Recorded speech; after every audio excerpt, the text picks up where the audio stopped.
ఏ శుభకార్యానికైనా శుభారంభం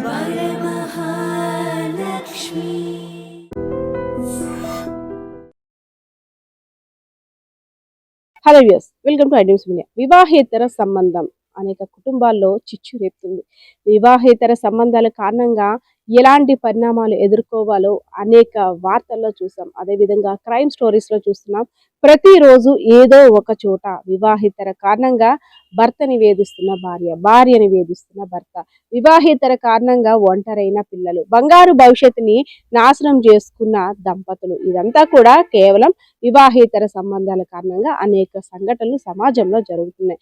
సో ఇన్ని చూస్తున్నప్పుడు కూడా కొంతమందిలో మార్పు రాకపోవడం నిజంగా ఆశ్చర్యకరమని చెప్పుకోవాలి. దానికి ఉదాహరణ శ్రీకాకుళం జిల్లాలో ఉన్నటువంటి కొత్తూరు మండలానికి సంబంధించి సావిత్రమ్మ అదేవిధంగా గణపతి, ఇద్దరు దంపతులు కూడా చూడనైన చక్కనైన కుటుంబం, చిన్న కుటుంబం చింతలేని కుటుంబం అనే విధంగా ఇద్దరు పిల్లలు, బాబు పాపతోటి హ్యాపీగా లైఫ్ సాగిపోతుంది. రోజు ఇంటికి వచ్చేసరికి అమ్మ నాన్న ఇద్దరు పిల్లలు కూడా ఒక కలివిడి కుటుంబంలా ఉంటూ కష్ట సుఖాలన్నీ పంచుకుంటూ పిల్లలకి మంచి బుద్ధులు నేర్పించుకుంటున్న కుటుంబం. సో ఎవరైతే గణపతి ఉన్నారో ఆయన యొక్క భార్య సావిత్రమ్మ కలిసి ఒక ఫైనాన్స్ తీసుకోవాలని ఆలోచనతో మన్మథరావు అనే వ్యక్తి దగ్గరికి వెళ్ళారు. సో మన్మథరావు వీళ్ళ యొక్క వీక్నెస్ని గమనించి వీళ్ళకి ఫైనాన్షియల్గా చాలా సపోర్ట్ అవసరం ఉంటుంది, చాలా డబ్బులు అవసరం ఉంటాయి కానీ ఎలా అయినా సరే మాయ మాటలు చెప్పి సావిత్రిని వల్లో వేసుకోవాలి అని నిశ్చయించుకున్నాడు. ఇంకా అనుకున్నదే తడువు, ఇంకేముంది, రోజు ఏదో రకంగా తనతో ఫోన్లో మాట్లాడడం, ఈ లోన్ కోసమని ఆ లోన్ కోసమని అని ఏదో ఒక కారణం చెప్తూ తనతో మాటలు సాగించాడు. సో ఆయన మాటలు నమ్మిన సావిత్రి భర్తతో మనస్పర్ధలు పెట్టుకుంది. ఎంత బాగా చూస్తున్నా సరే నీ వల్ల ఇలా అయింది అలా అయింది అంటూ రోజు కూడా ఇద్దరు భార్య భర్తలు గొడవలు.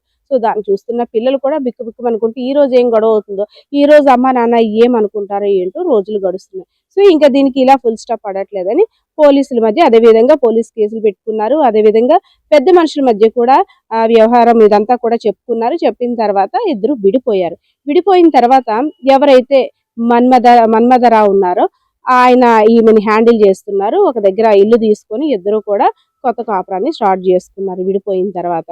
సో పిల్లలు కూడా ఇంకా అటు ఇటు దిక్కుతోచని పరిస్థితిలో తల్లి దగ్గర ఉన్నారు. ఇక్కడికి వచ్చిన తర్వాత కొన్నాళ్ళు బాగానే హ్యాపీగానే ఉన్నారు. ఎందుకంటే మన్మథరావు సావిత్రి కూడా కొత్త కదా, అంతా కూడా కొత్త ఆశల్లో తేలుతున్నారు కాబట్టి ఇంకెంతో లైఫ్ ఊహించేసుకుంటారు. బంగారు భవిష్యత్తుని అంతా వదిలేసుకొని ఏవేవో వేటి కోసం తాపత్రయపడితే ఇలా ఉంటుందేమో ఈ వార్త విన్న తర్వాత నిజంగా. ఆ తర్వాత సావిత్రిని కూడా నువ్వు ఇంట్లో ఖాళీ కూర్చుంటున్నా, ఫైనాన్షియల్గా మనకి చాలా సపోర్ట్ అవసరం కదా, నువ్వు ఎక్కడో దగ్గర వర్క్ చేయంటే తను కూడా బట్టల దుకాణంలో చేరింది. బట్టల దుకాణంలో చేరిన తర్వాత కొన్ని రోజులు బాగానే జరిగింది ఈ కొత్త కాపురం.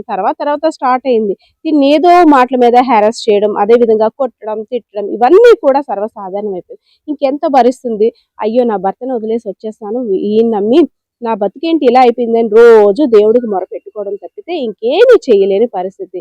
ఇంకేం చేస్తుంది భర్త, చేరదేయుడు. సో ఇదంతా చూసిన తర్వాత చాలా రోజుల కంటే దగ్గర వారం రోజులుగా ఇంకా నేను బ్రతికి వేస్ట్, ఎందుకంటే భర్త దగ్గర విడాకుల్లా తీసేసుకున్నాం, అదేవిధంగా ఇప్పుడు ఇక్కడ నేను ఈ టార్చర్ పడుతున్నాను, నాకు చావు తప్పితే ఇంకో గతి లేదంటూ కూడా వారం రోజులుగా ఆమె మనస్తాపానికి గురైంది.